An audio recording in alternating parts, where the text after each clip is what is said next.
Allah Azze ve Celle cumamızı hakkımızda hayırlara vesile kılsın. Nasıl ki bizleri bu mübarek cuma vaktinde camisinde bir araya toplamışsa, vefatlarımızdan sonra da bizleri cenneti alada bir araya toplattırsın. Muhterem Müslüman kardeşlerim, bugün 31 Aralık 2021 Cuma günü, Safer ayının sonlarındayız. Allah Resulü sallallahu aleyhi ve sellem Mekke'yi fethediyor. Bu memleketin Müslümanları da bugünü Mekke'nin fethi olarak 30 yıla yakındır geceleri ihya ediyor. İsabet kaydetmişler. Allah onlardan ebeden razı olsun. Güzel bir çalışma, güzel bir miras olmuş. Bu gece memleketimizin, Türkiye'mizin her yerinde Mekke'nin fethi olarak bu gece kutlanacaktır Müslüman kardeşlerimiz tarafından. Peki insan kardeşlerimiz, yani Hristiyan kardeşlerimiz ne yapacaklar? Biz onlara da kardeş diyoruz ama onlar bizim iman kardeşlerimiz değiller. Onlar insan kardeşlerimizler. Din olarak bizim onlarla hiçbir ilgimiz, hiçbir alakamız olamaz. Onlar da yılbaşı gecesini kutlayacaklar. Onlara göre işte Hz. İsa aleyhisselam işte bugünlerde dünyaya teşrif ediyor. İşte Noel Baba diyorlar, şunu diyorlar, bunu diyorlar. Yani 10 güne yakındır Hristiyan aleminde bir bayram sevinci var. Biz onların o sevinçlerine ortak olamayız. Onlarla aynı yolun yolcusu değiliz bizler. Ama bizim içimizden de maalesef bazı beyinsizler var. O beyinsizler aynen onların yaptıkları gibi yapıyorlar. Onların yolundan yürüyorlar. Bir Müslümanın yılbaşı gecesini Hristiyanlara benzeyerek kutlaması haramdır, haramdır. Bir Müslüman sırf bu geceye istinaden, bu gecenin hürmetine gidip bir hindiyi kesmesi, o hindiyi yemek yapıp aile efradıyla birlikte sofranın başına oturup yemesi caiz değildir. Ben haram diyemiyorum. O cesareti kendimde bulamıyorum. Ama şunu iyi bilin, caiz değildir. İman ettiğimiz Peygamber sallallahu aleyhi ve sellem, kim bir kavme benzemek isterse kıyamet gününde Allah'ın huzurunda benzemek istediği kavim ile beraber diriltilir, onlarla beraber hesap verir. Onların günahlarına, onların sevaplarına ortak olur. Ya Rabbi bizi onlara benzetme. Hz. Musa aleyhisselamın dilinden Kur'an'a giren bir ayettir. Allah Azze ve Celle Hz. Musa'yı Tur-i Sina'ya davet ediyor. Siz Hz. Musa aleyhisselamın mücadelesini biliyorsunuz, şahitsiniz. Hz. Musa aleyhisselam Beni İsrail kavmi Firavun'un zulmünden kurtarıyor. Onlara imanı öğretiyor. İman muallimi oluyor. Onları iman üzere kardeşi Harun aleyhisselama teslim ediyor. Kardeşim Harun, sen bunlara mukayyet ol. Ben Tur-i Sina'ya gideceğim. Allah Azze ve Celle ile görüşeceğim. 40 gün Tur-i Sina'da kalıyor Hz. Musa. Dönerken kavme doğru büyük bir heyecan vardır Hz. Musa'nın gönlünde. Çünkü Allah Azze ve Celle'den büyük müjdeler almıştır. Farklı olaylara şahit olmuştur. O heyecan ile, o ruh hali ile dönüyor kavmine. Bir de ne görsün? Samiri adlı birisi herkesin altınlarını toplamış. O altınları bir kazanda eritmiş. O altınlardan bir heykel yapmış. Altından bir buzağının putunu yapmış ve milleti ona tapmaya davet etmiş. Hz. Harun aleyhisselam yapmayın, etmeyin, bu haramdır demiş ama kimse Harun'u dinlememiş. Musa aleyhisselam heyecanla geliyor ama onların o halini gördüğü zaman bütün bir heyecanı yerle bir oluyor ve Kur'an-ı Kerim'e Hz. Musa'nın dilinden geçen bir ayettir. Ya Rabbi, bizi bu beyinsizler yüzünden helak mı edeceksin? Bu beyinsizler yüzünden bizi helak mı edeceksin ya Rabbi? Çünkü bütün bir kavim toplu bir şekilde şeytanın yoluna girdiği zaman Allah Azze ve Celle toplu bir afet gönderiyor. Onları toplu bir şekilde helaka mazhar ediyor. Hz. Musa aleyhisselam da bundan korktuğu için Ya Rabbi, içimizdeki bu beyinsizler yüzünden bizi helak mı edeceksin ya Rabbi diyor. Ya Rabbi biz de aynen Hz. Musa aleyhisselamın dediğini diyoruz ve aynen Peygamber sallallahu aleyhi ve sellemin mescitte söylediklerini söylüyoruz.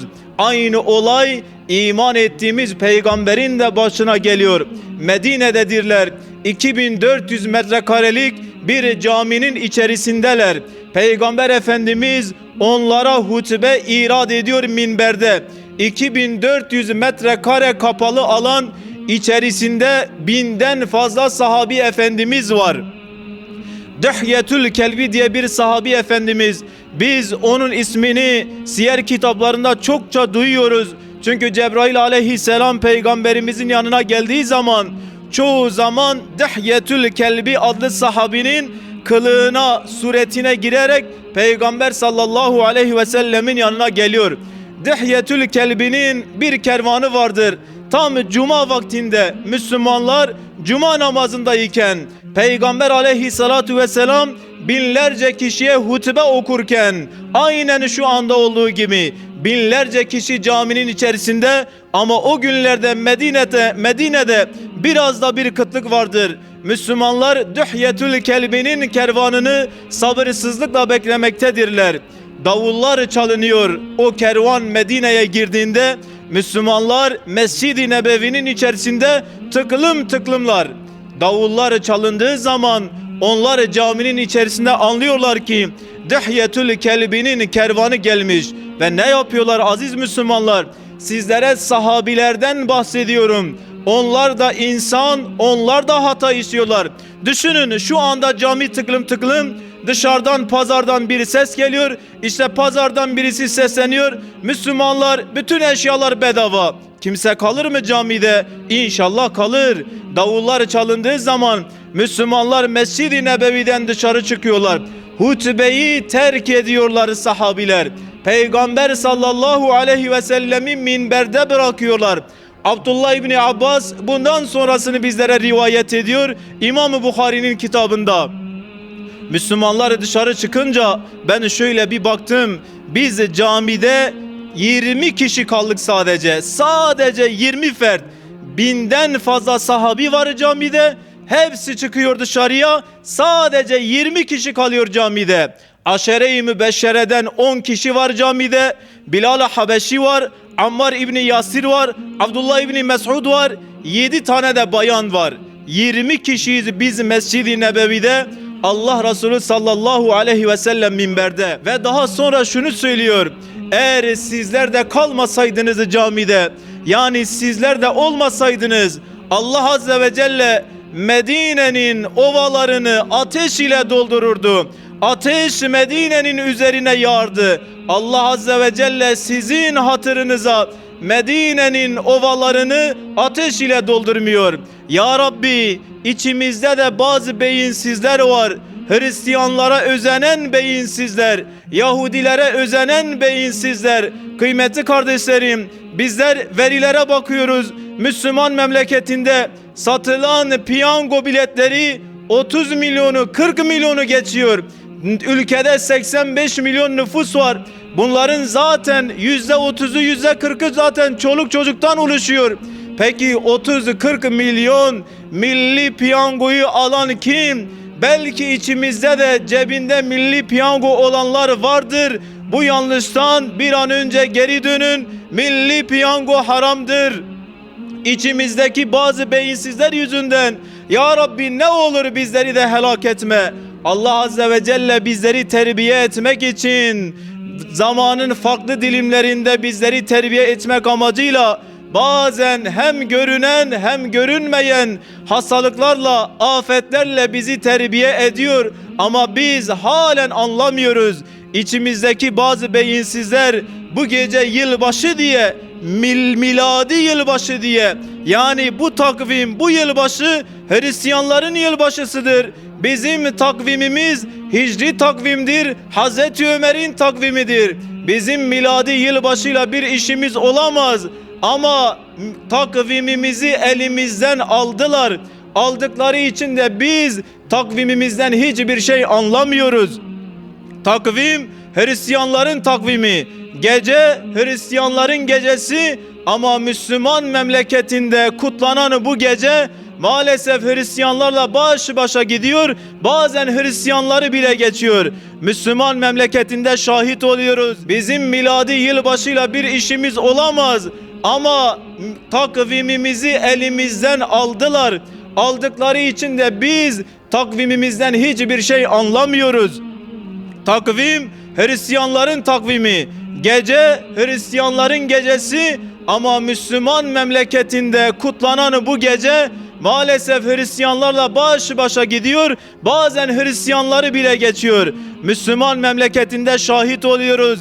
Filan yerde, filan yerde onlarca kişi içkiden ölüyor. Biz bunu Müslüman memleketinde yaşıyoruz. Ve bunlar Müslüman çocukları, milli piyangoları alan Müslüman çocukları, sabahlara kadar sarhoş gezen, sarhoş dolaşan, ellerinde içki şişeleriyle orayı burayı tarumar eden, insanları rahatsız eden yine Müslüman çocukları, evlerinde çam ağaçlarını süsleyen yine Müslüman çocukları, yılbaşı gelmeden önce hindi alma telaşına giren yine Müslüman çocukları ve bunlar bizim çocuklarımız. Biz de şunu söylüyoruz: Ya Rabbi, içimizdeki bazı beyinsizler yüzünden bizi helak mı edeceksin ya Rabbi? Allah Azze ve Celle koronavirüs diye bir hastalık gönderdi. Ama biz o hastalıktan da nasibimizi alamadık. O hastalık da bizi terbiye edemedi. Allah Azze ve Celle eğer içimizde bazı samimi Müslümanlar olmasaydı, o gün Medine'de Peygamber camisinde olduğu gibi bizim de ovalarımızı, dağlarımızı ateş ile doldururdu Allah Azze ve Celle. Ama ne mutlu ki içimizde sizin gibi güzel Müslümanlar var. 31 Aralık günü camileri tıka basa tıklım tıklım dolduran imanlı müminler var.